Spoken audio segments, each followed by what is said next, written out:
Я приветствую вас, дорогие подписчики и гости канала. Спасибо вам большое за то, что доверяете моим экспертам, моим собеседникам и прислушивайтесь к их мнению, о чем, понятно, пишите в комментариях. Кстати, пишите комментарии и по поводу этой нашей беседы. На связи со мной Гарри Табах. Здравствуйте, Гарри.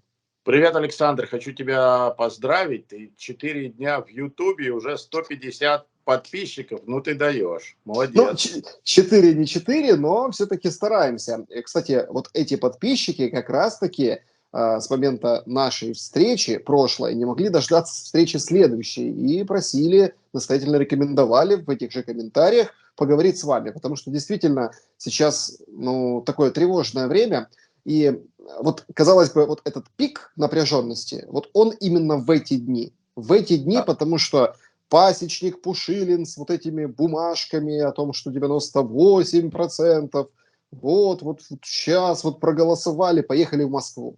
И разные средства массовой информации говорили, что 30 числа, в пятницу, собственно, Путин выйдет и объявит. Позже говорили, что, ну, можно немножко позже, там, 4 октября, но все же ждут не этого объявления в Украине, а того, что будет дальше. Что будет дальше, Гарри? И насколько далеко зайдет вот это безумие, и заставит ли оно нажать Путина на красную кнопку? Ну, что будет дальше, я не знаю. Это господину Пинковскому, он у нас всегда предсказывает будущее, потом мы понимаем, что будет все до точности наоборот. Это тоже такая, у разведчиков есть такой, когда информатор им что-то говорит, они говорят, значит, все будет наоборот. Это тоже такая есть схема. Но то, что ты говоришь, это абсолютно верно. Чрезвычайно напряженная ситуация. И это было бы смешно, если бы это было не так грустно. Да? Вот АвтоВАЗ, например, сказал, что он теперь берет на себя обязанность выпустить 300 тысяч «Лад», машины «Лада». 300 тысяч призвали, 300 тысяч «Лад». Совпадение? Не думаю. Значит, что да, ну, было бы смешно, если бы не было так грустно. Да. Рано или поздно, я уверен, что все проголосуют. Это часть теперь России. То есть призывников можно туда посылать, потому что они защищают Россию. Будет все в законе. Он же в законе, он же пацан в законе, Путин у нас. Все по закону. Ну, и также то, что ядерное оружие применять не совсем. Потому что ядерное оружие по закону Российской Федерации, ядерное оружие можно применять, если только Россия в опасности, сама Россия. Поэтому, если вы возьмете Луганск, Донецк, Крым, это не значит, что Россия в опасности. Но они могут это переиграть как хотят.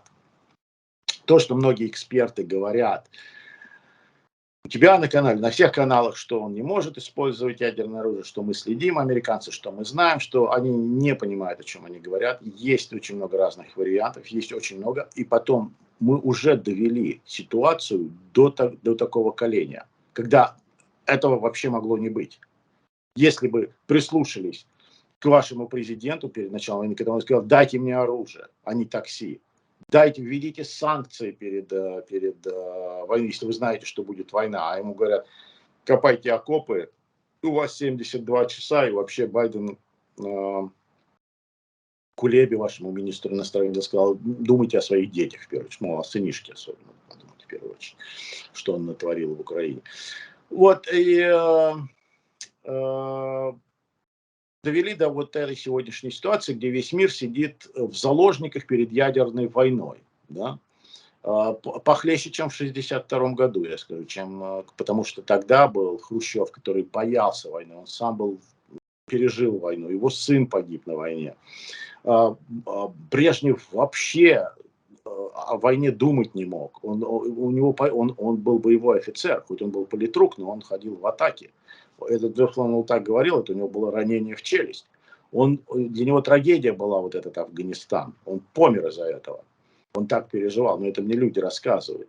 Они боялись войны. А этот КГБшник насосался всех этих советских фильмов, всех этих парадов, все эти можем повторить. И для него это не нормально. Вот он хочет попробовать разбить еще раз фашистов разбить, бандеровцев, фашистов у него разбить. Это, конечно, болезнь. Ну и окружение его тоже. Значит, у меня сегодня неплохое настроение, хорошее, потому что риторика Белого дома за последние 48 часов резко изменилось. Не Белого дома, а администрации Белого дома. Из Белого дома пока мы ничего не слышим, но это понятно, потому что президент Байден, он не в себе. Его уже не выпускают на людей, он теряется на подиуме, он не Нет, знает. ну почему, Гарри, выпустили, и он звал одну из Александр, ушедших в мир я иной сенаторок. Я думаю, что его выпускают редко, и то, видимо, его накачивают чем-то. Я не знаю. Но понятно, что он уже часто несет бельберду. И это в интернете выложено везде, вы можете посмотреть. Но это не важно, потому что у нас все-таки есть система, у нас есть политика, как бы сказать, видно. И вот она изменилась. Администрация Белого дома сегодня говорит совершенно другими словами. Господин Салливан вышел и сказал: нет, братан, так дальше не пойдет. Все, дошли до точки. Если он раньше говорил, мы сделаем все необходимое, чтобы Украина имела превосходство и занимала победную позицию во время переговоров, все время он говорил о переговорах только, то сейчас он вышел и сказал, мы все сделаем, чтобы Украина занимала выигрышную позицию на поле боя. То есть, чтобы Украина победила в войне, в этой войне. Мы сделаем все.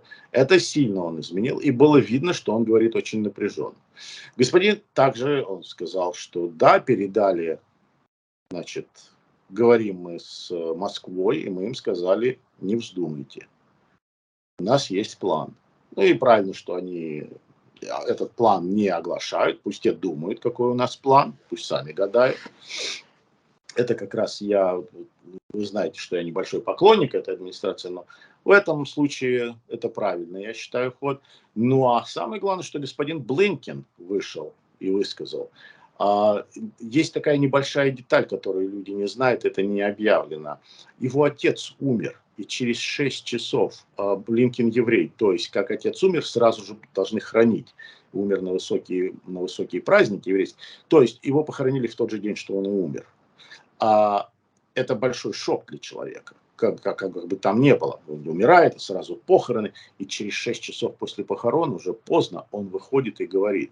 Видно, что он под давлением, видно, что он нервничает.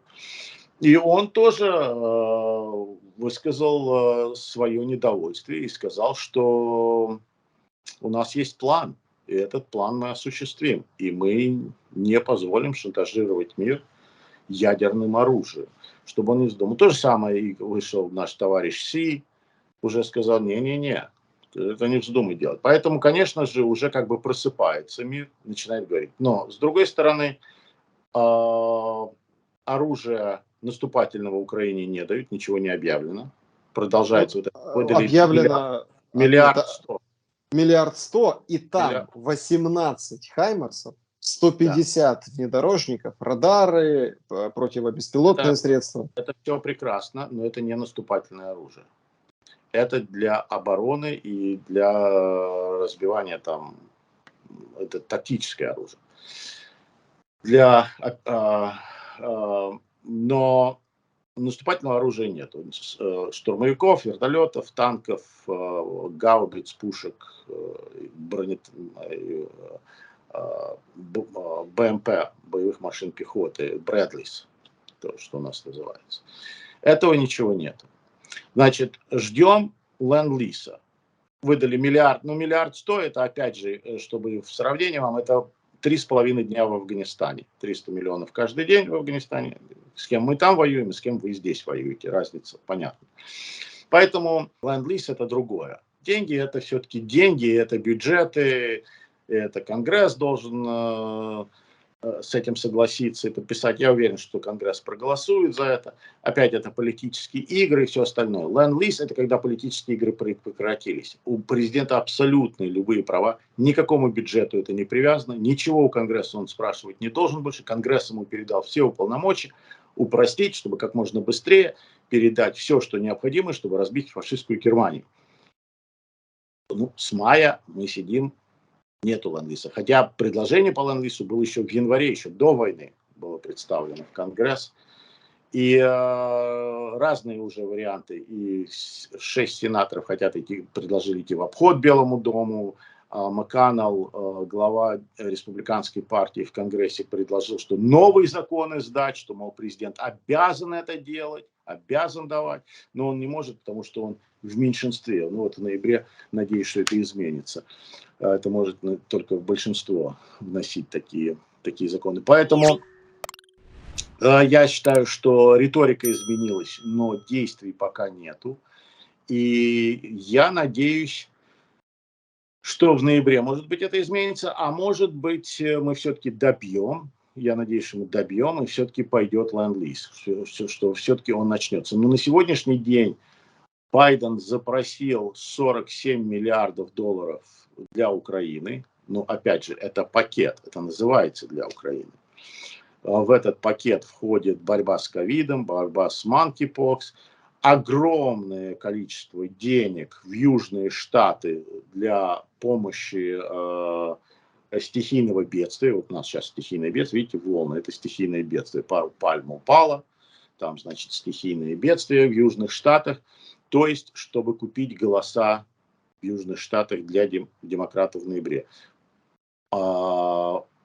Для Украины там только 17 миллиардов, насколько я понимаю, и 7 миллиардов для вооружения. То есть то же самое, что и раньше было. 40 миллиардов, 6 миллиардов для вооружения, а там 15 для Украины, там для гуманитарной помощи, для всего остального. То есть республиканцы проголосуют против этого пакета. Правильно? Гарри, Да. у меня вопрос, ну, это все, конечно, хорошо и прекрасно, Я хочу но... просто сказать, если они говорят, что будет ленд-лиз, вот сейчас он начнется, то зачем запрашивать 47 миллиардов? Да, да, Против это... которого проголосуют республиканцы. Потому что они понимают, что он покупает голоса в Южных Штатах этим пакетом. А выдаст это, трамписты опять против Украины голосуют. Да, это очень интересная политическая кухня, но я вот хочу здесь вернуться на полшага назад. Вот смотрите, какая-то очень, ну, такая странная история с вот этой ядерной угрозой, ядерным шантажом. А в чем она странная?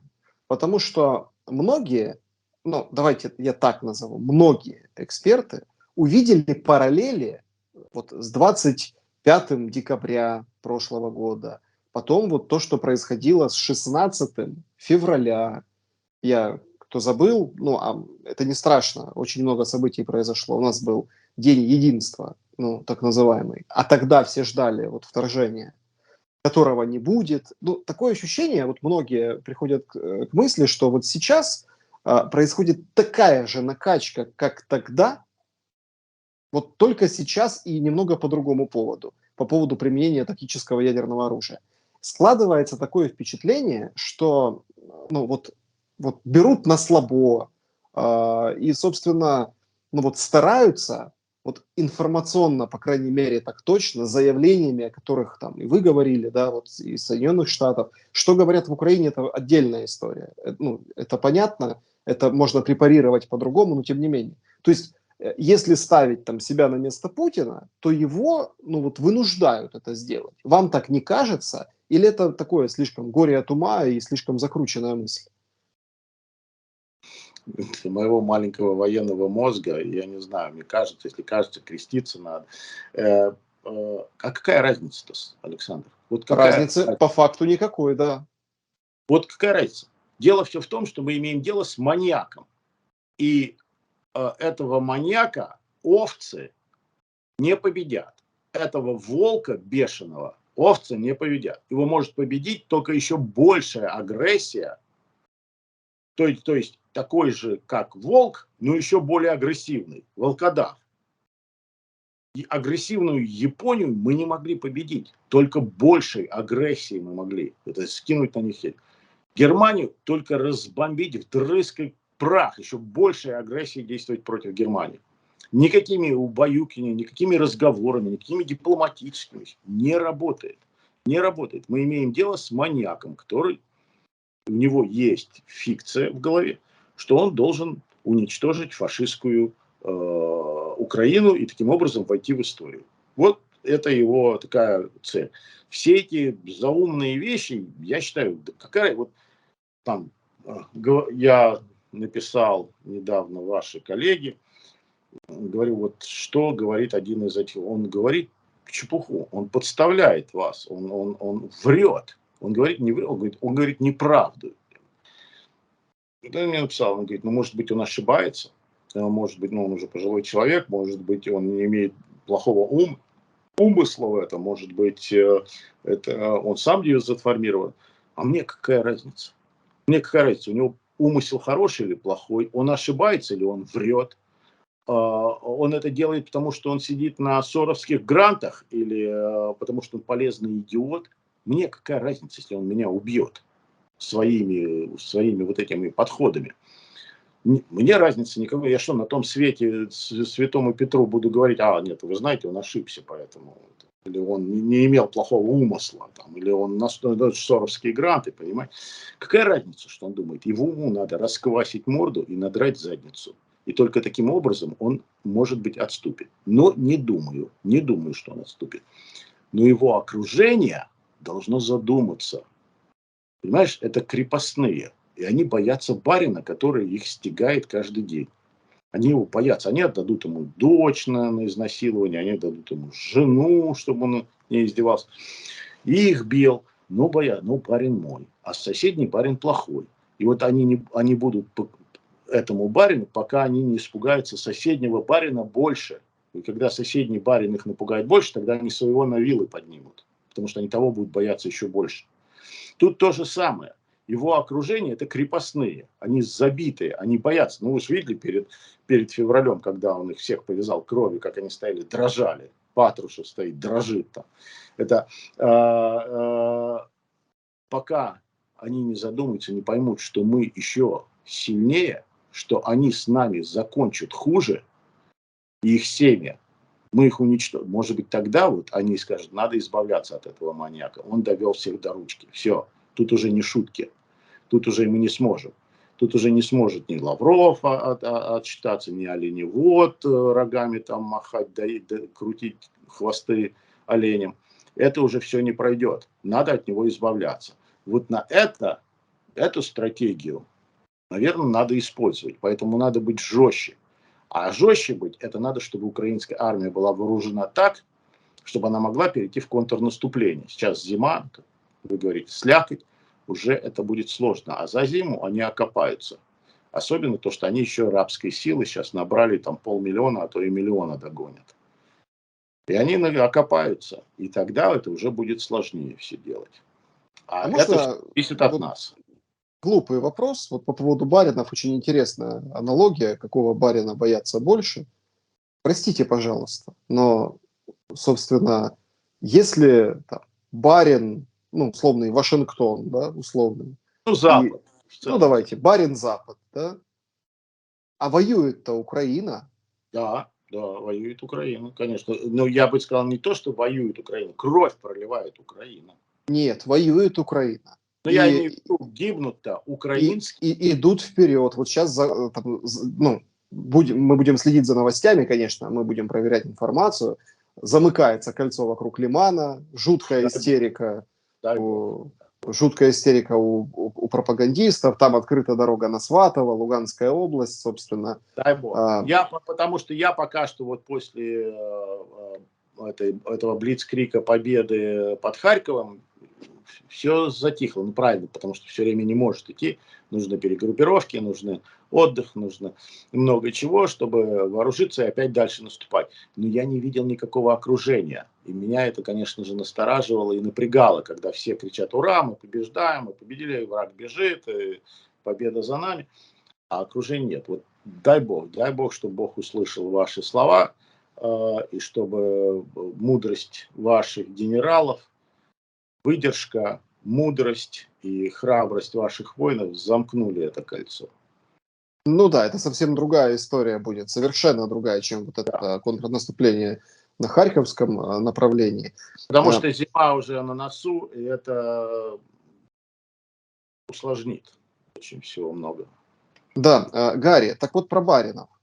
А почему, ну, собственно, за Тайвань будут вписываться и идти умирать американские солдаты, а, собственно, за Украину, ну, там инструкторы какие, может быть, какие-то там помощники Может, какие-то отпускники, которые помогают разобраться с техникой? Там не только это, к Тайваню уже погнали наши ядерные авианосцы, группы погнали туда. Самолеты наши там летают, учения мы проводим. Сказали, что да, мы впишемся за Тайвань, хотя с Тайванем у нас нет дипломатических отношений. Мы не признаем Тайвань как независимое государство, суверенное, как нигде мы этого не подписывали, как, например, с Украиной. И вот очень хороший вопрос. Почему же за Тайвань мы посылаем своих солдат, мы говорим, мы будем драться, а в Украине еще до войны сразу же сказали, нет, солдат мы туда не пошлем, посольство мы убрали, посла никогда не прислали, если это будет внедрение большое, значимое, то это одно, а если незначимое внедрение, это другое. Впрочем, приглашали его. Заходи, пожалуйста. То же самое сейчас некоторые параллель проводят, вот не говорят, какой будет ответ на ядерный удар, мол, тоже его приглашают, тоже провоцируют. Здесь я не совсем согласен. Но это мы гадаем, что у него там в башке и что у него в окружении происходит. Да, вот такой хороший вопрос. Почему? Почему здесь вы должны думать о своих детях, о сынке своем, да? А там мы готовы послать своих сыновей погибать за Тайвань. Причем мы признаем, что Тайвань это часть Китая. Непонятно. Здесь мы позвонили и сказали за Крым, чтобы ни одного выстрела не было, чтобы сдали Крым, потому что мы вас тогда... Я думаю, что в 2014 году был договор такой. А в 22-м может быть такой договор? В 22-м, конечно же, был такой же договор. И это не я говорю, это говорит господин Бернс, глава нашего ЦРУ, друг. Потому что когда они говорят, наша разведка донесла, это не разведка донесла, это донес господин Бернс, он об этом говорит публично. Он поехал, говорил с Путиным, наш глава ЦРУ едет, разговаривает с Путиным. Нормально? Да? Но он был послом там, и он был другом Путина. Это единственный беспрецедентный и противопротокольный эффект, когда посол дружит с президентом. И он к нему приходит как гость. Не как посол, а как гость. Путин не встречался ни с одним послом, ни из одной страны, кроме вот Салливана. Ну, один на один, не как посол. В том смысле я имею в виду. Вот. И он говорит, что Путин ему сказал, 48-72 часа мы берем Киев, меняем власть, Украину разделяем, все ваши там демократические делишки шито-крыто. Этот клоун, актеришка, полетит к вам. Все, ему предлагают убежище вашему президенту, бросить Украину на произвол судьбы, лететь в Америку и развлекать наших на Брайтоне. Он очень популярен тут, да? Его все обожают. Он за 72 часа берет Украину, ставит другого, и все. И никакой войны. Все шито-крыто. И вы, и ваш сынок нормально. И дальше пилим. Дальше пилим.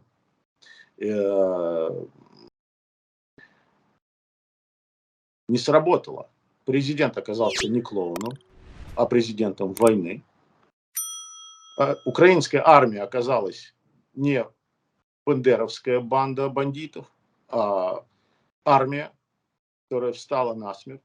Генерал Залужный оказался гениальным военачальником, а не купленными золотыми погонами. И украинский народ оказался героическим народом, который не драпанул, а остался на своей земле и дрался, как израильтяне. Да, женщины, дети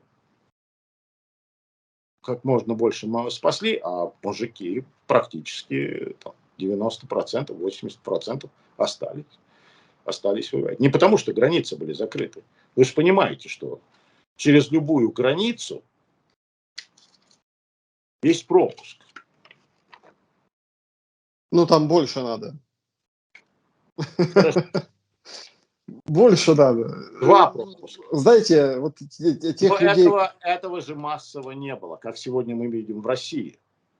Этого массово. Поэтому они просчитались. Поэтому да, я считаю, опять, я не люблю гадать, но похоже, что и в 2014 году они договорились, и был создан плацдарм. Потом должна была прийти Клинтон, и все было закончено.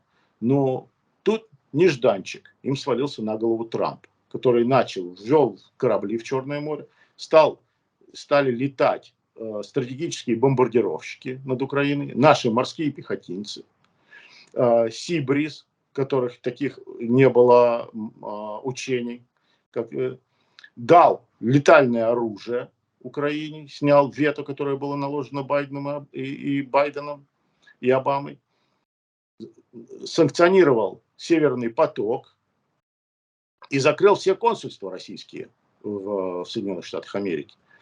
Не думай, что он завербован Путиным.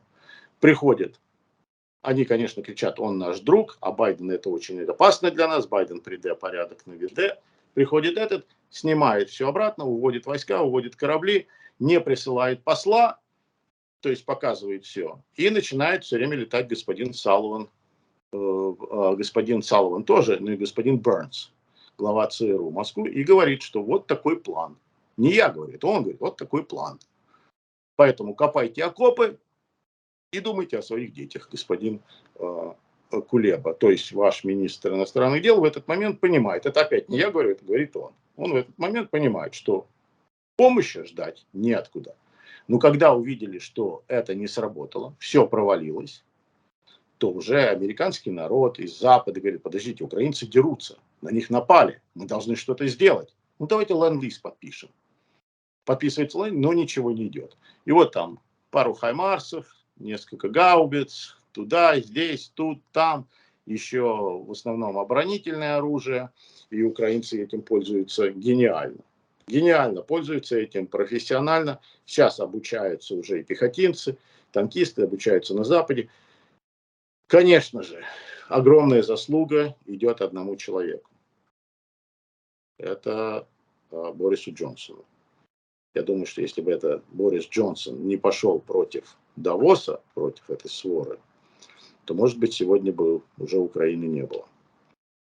Вот Борису Джонсону памятник, я думаю, придется поставить в Украине. Хорошо. А что Но вы он заплатил думаете? высокую цену, как вы понимаете, за это. Да, что вы думаете насчет событий с нитками северных потоков 1 и 2, подорванных Они взорвались. интереснейшим образом, кто за этим стоит, кому выгодно. И вот теперь, когда это Германия и Дания, они называют это какой-то там саботаж, да, то есть фактически это террористический акт на территории Европы, названный саботажем. Вот теперь у Германии развязаны руки для того, чтобы поставлять вооружение. Ну, руки связывает не Путин, потому что 3 дня тому назад Шольц, канцлер Шольц сказал, что он даст леопарды Украине, продаст леопарды Украине. Но на следующий же день из Белого дома ему было сказано нет. И он опять дал заднюю. Это уже не первый раз. То же самое было после Рамштайна-1, после Рамштайн-2. То же самое было с польскими самолетами, МИГами. Это Белый дом останавливает это, не Россия. Что произошло с Трубами. трубами? Я отвечу словами Владимира Владимировича Путина. Они взорвались. Ну, кто это сделал, как это сделал, почему это сделал, я знаю, что у нас есть эксперты, которые сейчас будут вам разгонять разные интересные истории, мы будем получать много лайков, много просмотров, потому что будет интереснейшая история. Я тоже могу, хочешь сходить, я вам расскажу очень интересную историю, как Моссад совместно с украинскими спецназовцами туда приплыли. Один утонул, но все равно взорвали, один взорвал вместе с собой. Я могу очень хороший сценарий написать про это, про все, но никто не знает, что там произошло. И даже расследование, которое будет проведено, это то же самое, как с Курском. И расследование проведено, и все, и истории классные, кино сделали, но толком никто не знает, что у каждого есть какие-то сомнения, у каждого есть какие-то свои. Я был тогда как раз во Владивостоке, когда это произошло, по службе, и они взорвались. Много чего. Это может быть все, что угодно. Это может быть ваши диверсанты. Это может быть американские, кто-то говорит, что это американцы сделали, наши диверсанты. Это могут быть российские диверсанты, сами тоже сделали, могут быть российские партизаны. А могут быть, потому что это было сделано русскими руками, которые растут из жопы, и там что-то пошло не так, и как на лошарике они решили молоточком, кувалдочкой вскрыть эту бомбочку, и когда у них там вся элита подводного флота России на этом лошарике, 4, по-моему, там героя России, капитаны первого ранга, и взорвались. И это я ожидаю. Кстати, я больше склонен, что это обыкновенное российское долбайство, правильное слово, что что-то там пошло не так или еще что-то. Но это опять же, это надо подождать расследования, это надо посмотреть, что там произошло. Туда должны спуститься водолазы, смотреть, что там произошло. Может быть, это кривожопость какая-то, а может быть, это и диверсия. Террористический акт это или нет? Ну, вот здесь это немножко моя тема, да, потому что я люблю эти террористические истории. Для вас это не террористический акт, для вас это война. Это прекрасно, если вы, ваши пловцы это сделали, молодцы, правильно. Если это русские сделали, то это террористический акт. Это все смотря с какой стороны вы на это смотрите. Да, интересно. Болгары говорят, что у них есть данные по террористическим актам на территории Российской Федерации, и поэтому призывают всех своих граждан немедленно каким-либо образом покинуть территорию России. Соответственно, это, конечно, американцы сделали, это сделали страны Балтии, поляки. Молодцы. Скажите, пожалуйста, что готовится?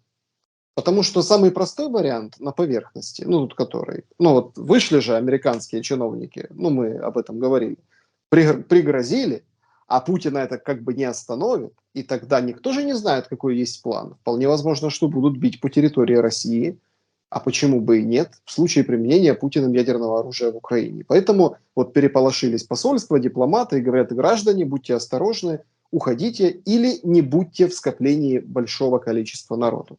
Американское посольство объявило, что американцы должны покинуть территорию Российской Федерации. Это тоже чрезвычайный такой поступок за последние 24 часа. Это случается редко, но как было в Украине, потому что тут бомбили, война шла, они говорят: слушайте, американцы, мы вас не сможем эвакуировать, валите отсюда любым способом. И мне каждый день 3-4 смс-ки приходило по этому поводу. Поэтому это чрезвычайная ситуация. В России же войны еще нет, но уже говорят, что американцы. И также, чтобы американцы не ездили в Россию. То есть это такое, это серьезно. Если это болгары делают, то тоже. Я могу с полной уверенностью вам сказать, потому что я лично знаю очень близко, что премьер-министр Болгарии не друг Путина. Вот премьер-министр Болгарии, он не друг Путина. Кстати, с русской фамилией. Ну да. Йонов. Да. Он не друг Путина. Поэтому, так что будет в России? Я надеюсь, что России не будет. В принципе. В принципе. Ну, той России, которая сегодня существует, я не знаю, что будет. Это опять господину там Пеньковскому, к этим всем предсказателям, кто есть с космосом связи, они видят будущее. Я надеюсь, что Россия распадется на несколько частей, и мы уже видим, что Кавказ, опять же, это люди, которые не были крепостными, не были рабами, они свободолюбивые, очень похожи на украинцев в этом отношении, они любят свою землю, они оттуда никуда не уйдут, они будут драться. Мы видим, что они осознают, что ими пользуются, они видят, что над ними производят геноцид, но только другим способом, не таким, как там Гитлер над евреями, или там над армянами, или еще где-то были геноциды, или как Голодомор с Украиной, а другим способом. Посылают их на войну. И таким образом избавляются от таких малых народов. Они это осознают, и мы уже видим, что это значит... Мы видим, что во Владивостоке, на Дальнем Востоке тоже, там, в Калининграде, люди недовольствуют. Ну, там все-таки они таких рабских кровей, крепостных. А здесь, вот на Кавказе, да, это они такие взрывоопасные. И я надеюсь, что в конце концов России в той форме, в которой она сегодня находится, ее не будет.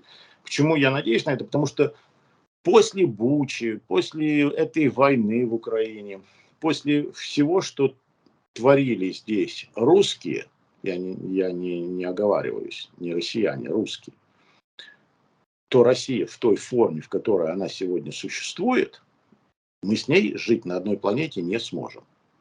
Мы не сможем больше жить. Я был один из этих придурков, который в 90-е годы с моими белогвардейскими внуками, моими товарищами, власовскими детьми, которые мы учились вместе в училище и потом служили с ними, мы все рванулись в Россию.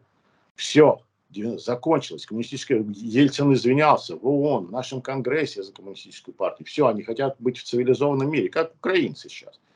Они выходили на демонстрации, они поняли, они осознали, что ни хрена, мой папа сказал, ни хрена они не осознали, они все равно пойдут обратно в ГУЛАГ. Они все равно выберут себе КГБшника и все равно пойдут обратно в ГУЛАГ. Из ГУЛАГа там охраны не надо было иметь. Они друг друга не выпускали. Если бы они... Почему охрана их не выпускала? Потому что, говорит, если мы их выпустим, они нас вместе с собой обратно загонят. Как сказал великий Михаил Йосифович Веллер, народ такой, ничего не исправишь там. Ты не исправишь там. Это крепостной. Пока их не будут водить по пустыне 30 или 300, наверное, с ними надо будет 300 лет ходить по пустыне, пока вот это вот вышибется из этого. Поэтому с такой Россией мы жить на одной планете не можем. Мы не можем все время быть заложниками, все время бежать, спасать ее каждый раз. И каждый раз они возвращаются и тащат нас вместе с ними в этот лагерь. Ну, ладно, ее. Я, например, вот, допустим, и у вас в программе много есть вот этих, которых я называю демшиза российская. Это те, которые демократические вот эти головастики все российские, которые либерально настроенные, все эти поэты, шахматисты, математики, вся эта интеллигенция, которая уехала из России и ждет, вот как Илья Пономарев, вокруг него их много, они ждут, когда Россия распадется, когда Россия изменится, они приедут туда и вот будут выстраивать опять новую Россию. Вот я сказал это Илье Пономареву, вот на меня можете не рассчитывать, я больше туда не пойду, я вас спасать больше не буду. Я буду всегда, до конца своей жизни, я буду делать все, чтобы вас не было. Чтобы вас на планете не было вообще. Потому что с вами жить невозможно. Вы как только начинаете вставать с колен, у себя в голове, с колен вы никогда не встаете, вы как лежали, так и лежите. С вами становится невозможно. Вы начинаете запугивать, вы начинаете воровать, вы начинаете обманывать, вы начинаете убивать. Вы начинаете себя вести как дикари. Уже у вас уже BMW, Мерседесы, компьютеры, зубная паста, айфоны. Вы уже ездили в Турцию, жрали сколько хотели, купались в теплом море. Никто вас не трогал. Чего вы вдруг НАТО забоялись? У вас какая НАТО? Какая НАТО вас трогала? У вас все было от НАТО, а вы все равно ведете себя так. Чего вы добиваетесь? Кому вы нужны? Вас надо было прикончить в 90-е годы.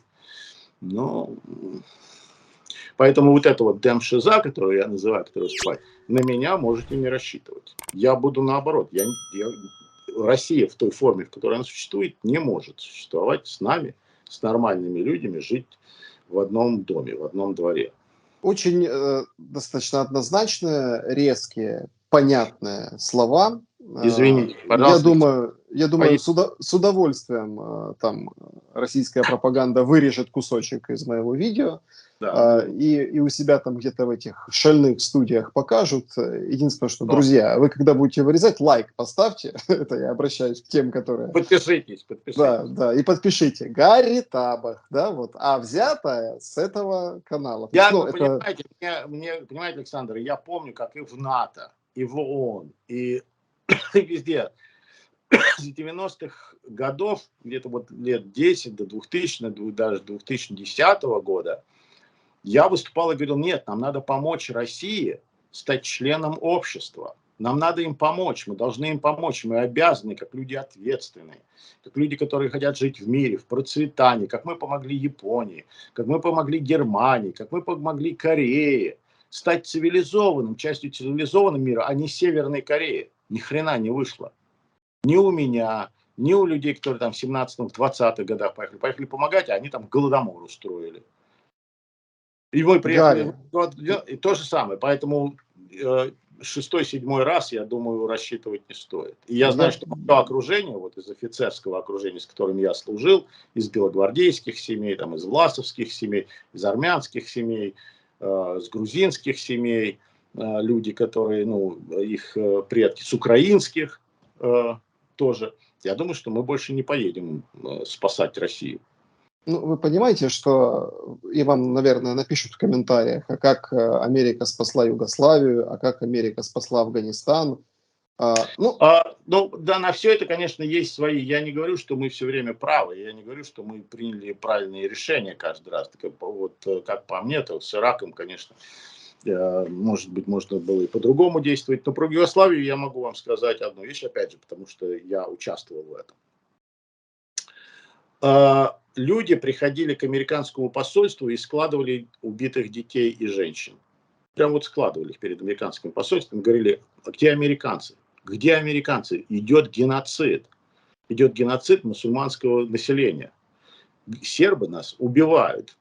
Почему весь мир молчит и сидит? Тогда адмирал Борда, я помню, кстати, его родители с Одессы.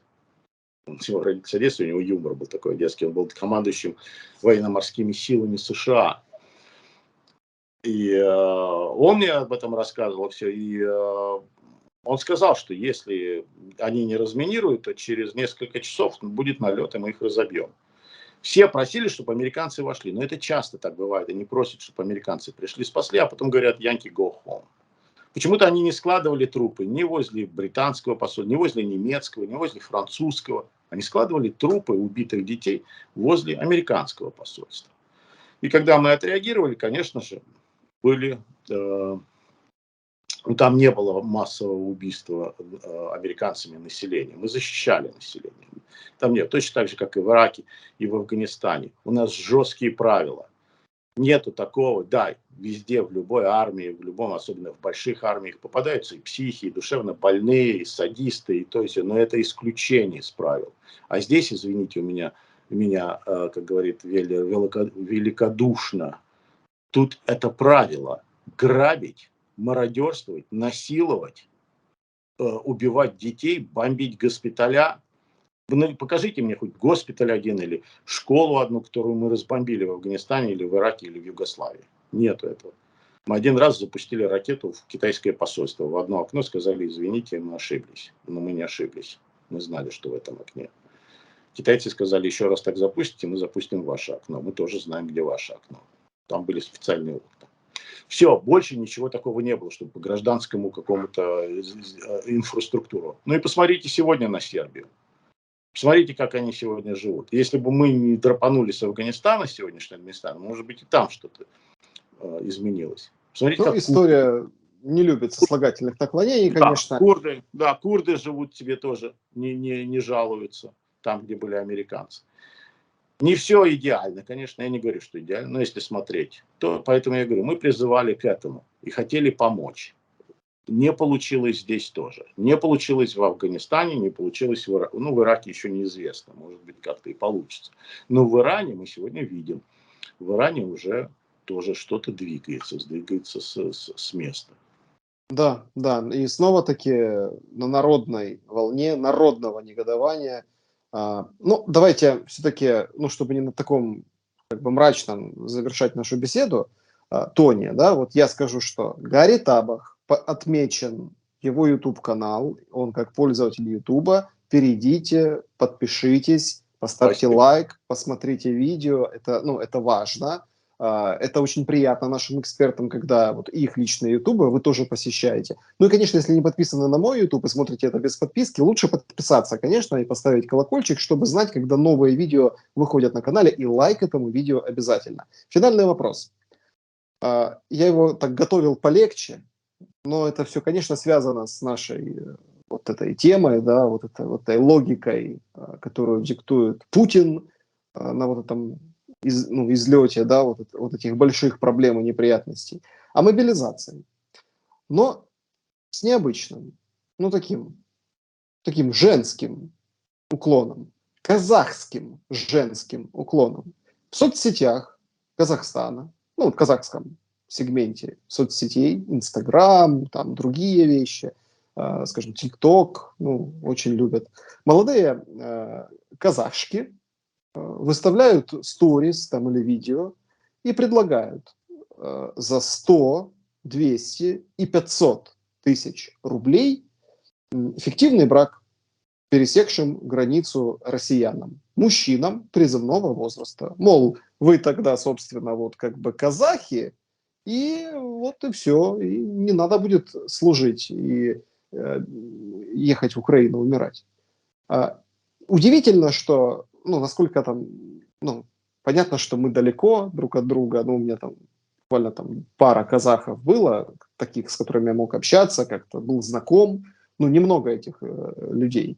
Но я никогда не думал, и вот стереотипно я никогда не думал, что вот такая идея, вот такое коммерческое предложение может родиться у казашек. Вот у кого, а у казашек. Я не удивлялся, когда там румыны, молдаване, вот эта довоенная старая история, там паспорта, там все-таки что-то как бы еврозона, вот давайте, эффективный брак. Но казашки ловят момент. Что думаете по поводу этого веселого случая? Я считаю, что нужно брать, нужно брать.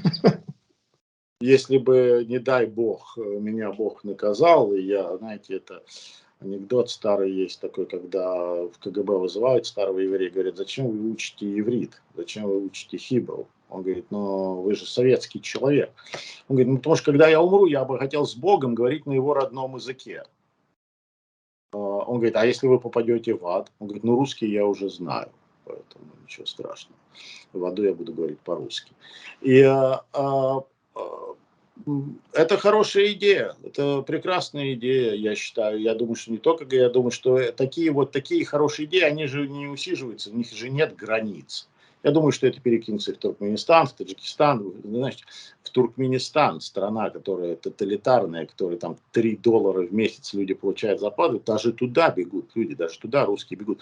Вот интересный вопрос, а почему таких предложений не поступало украинцам, которые не хотят служить в армии? Которые не хотят идти на войну. Я не слышал такого, чтобы как такие предложения шли. Да,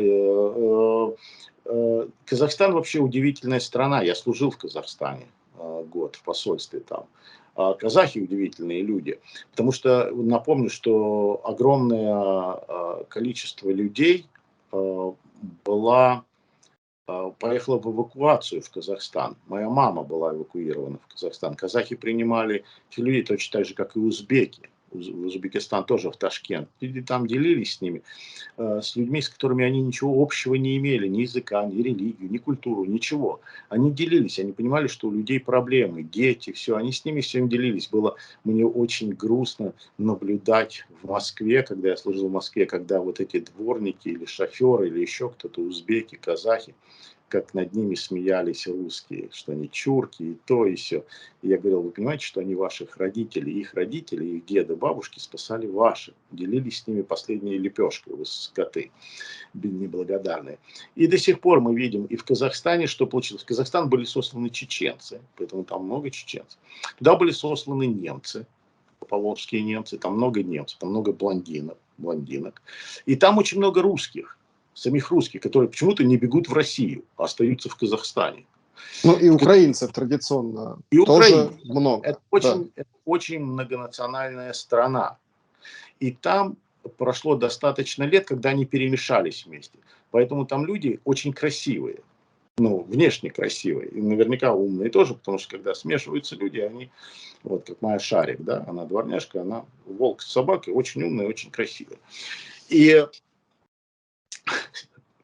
это бесподобно, это прекрасная страна, хотя она и тоталитарная, там, и со своими проблемами, все, но остается, понимает народ там, и власти понимают, где правильная сторона истории.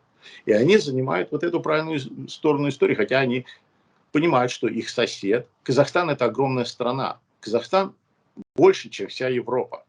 Люди думают, что Казахстан маленькая страна. Это не маленькая страна, это очень большая страна. Население там 17 миллионов, что-то такое, не очень большое. Меньше Москвы, допустим, население. И у Казахстана еще очень большой сосед, тоже есть Китай, от которого они тоже очень так должны считаться с Китаем. Поэтому им очень сложно быть в такой ситуации, но они занимают вот такую позицию, и они принимают русских, которые бегут оттуда, хотя у них и так очень огромное русскоязычное, можно сказать, там русскоязычное население.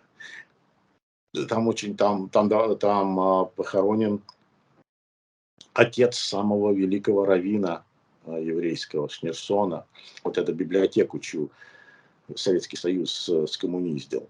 Это очень многонациональный, очень хороший народ. Там хороший народ живет. Хороший, вкусная еда, хороший народ, прекрасная природа. И они добрые. Они добрые. Поэтому идея неплохая. Я считаю, что всем русским призывного возраста ребятам женитесь, не пожалеете.